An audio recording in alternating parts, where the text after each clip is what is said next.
Welcome back. Hope I'm not too red. I've just done my dry swim training. Back to French baguettes. So this was the auto-lees. You can see it's left a little bit of condensation. Don't worry about that.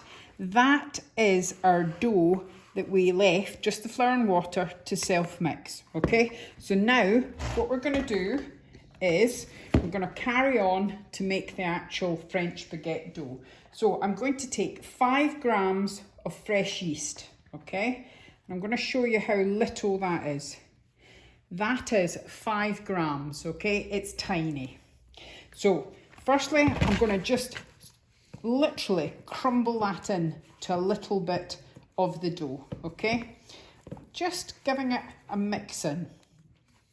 And then what we're going to do, if it's dried yeast you're using, you're just going to mix that in the same way. You don't need to hydrate it. This is all the liquid you're going to have. So the next thing I'm going to do is I'm going to take our fermented dough. That's the dough you made the day tomorrow you're going to make it. And I'm going to take 150 grams, okay? So it is a funny consistency. I'm just dropping it in. So that's 151. Can you believe it? 151, and it's not wanting the 1 gram to come off. Still not coming off. There we go, 150. Couldn't have done that better if I'd tried.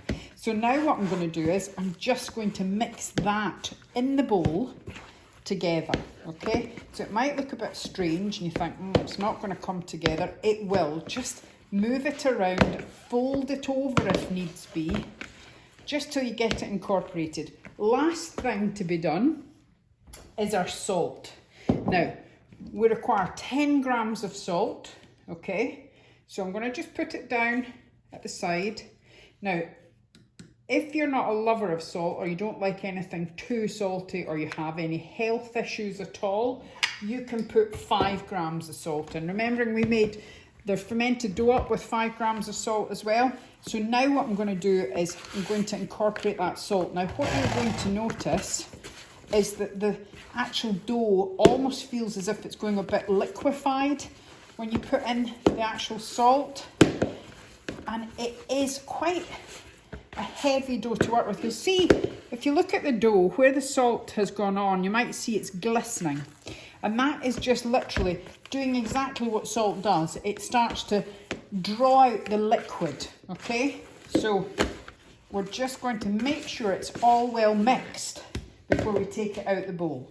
Now, just clear your bowl. Make sure you've got nothing much on your hands because you don't want to have too much. And we're going to start kneading, okay? Now, the kneading we're going to do is we're going to stretch it back towards yourself, fold it over, scoop one hand into the other, down, stretch up, fold over, scoop it up, down, stretching up, folding over. My right hand goes into my left hand, picks it up, and I do the same process again. Down, stretching up, folding over, scooping up. Keep it going, okay? Now, what I'm doing is I'm only going to do this a minute or so, and then what I'm going to do is I'm going to leave the dough to do what is known as bench resting. So all I'm doing here is just making sure that the salt, the yeast, the fresh yeast, whether it's dried yeast or sourdough, and your fermented dough is all incorporated together, okay? We don't want anything not mixed well, okay? Now, if there's anything on your work surface and you're worried about it, give it a scrape up. If you don't have a scraper, you can just use a spatula. And again, just a few stretch and folds. What I'm doing by stretching is mixing. I'm incorporating a bit of air into the structure when I fold it over.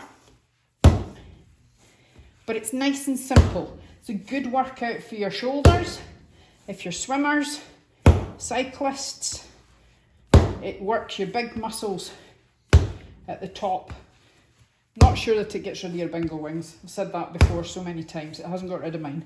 So that is me all mixed. If I pull that out, have a look at the dough, you will not see any fresh yeast in there, no lumps of salt, nothing, okay? Now, as soon as I put it on the work surface, it will adhere. So you need to pull it back again to pick it up. And again, if you're worried about anything that's left, scrape it up. I'll do 2 more folds and then I'm going to bench rest it, okay? So 1, 2, okay? And I'm going to just leave it like that. And we're going to put the bowl across the top, and now what we're going to do is just leave it for maybe 10 minutes just to allow it to sit and rest.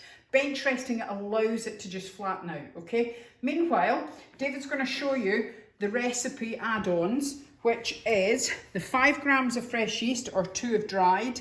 If you're using sourdough, 10 times quantity of fresh, 10 grams of salt, 150 grams of your pre-fermented dough, okay? And then last video will just take you through the last stages till such times as we've got it ready, it'll be proving, okay? So there are a few videos to this process. It's not an instant thing, okay? So see you again shortly.